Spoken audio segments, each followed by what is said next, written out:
I haven't had my period in 2 months, and my mom assumes I must be pregnant, so she marches me off to see a doctor. Of all people, the doctor on duty turns out to be my ex, the one I dumped 2 months ago. His face betrays nothing. His voice icy as he says, "Lie on the exam table. Lift your shirt and pull your pants down." When I don't follow his instructions quickly enough, he impatiently pulls my pants down himself. But once the curtain is drawn, he takes off his glasses and hovers over me. We didn't even go all the way. "So, why haven't you had your period in 2 months?" I didn't expect to run into my ex when I was at my absolute lowest. When I was in the lobby earlier, I saw my attending physician's name on the screen, Patrick Hayes. And for a moment, my mind completely shut down. No way. This couldn't be happening. Still, I tried to reassure myself. In a city this big, it wasn't unusual to run into a doctor with the same name. But the moment we locked eyes in the exam room, my heart sank. Neat and unassuming, Patrick wore a white coat that made patients trust him instantly. He was the head of OB/GYN at one of the city's top hospitals. So, who else could he be but my ex? Valerie Carter, right? What seems to be the problem? He asked in a businesslike tone, his slender fingers curling around a pen. Perfect. We had been broken up for barely 2 months, and he could already act like he didn't know me. He was truly ruthless. Granted, what I had said when we broke up had been way crueler than anything he was doing now. My exact words had been,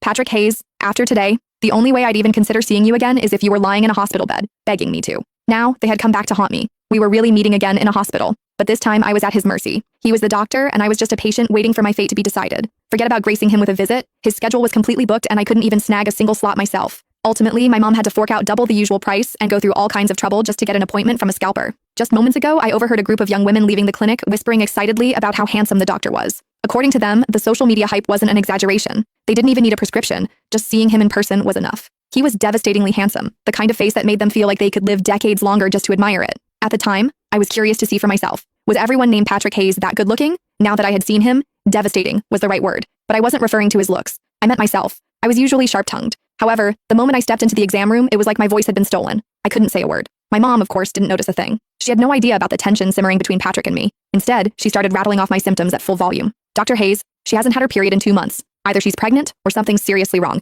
You have to check her thoroughly, please." At this level of awkwardness, I wish the floor would just swallow me whole. "All right, ma'am, we'll take it one step at a time," Patrick replied. With patience,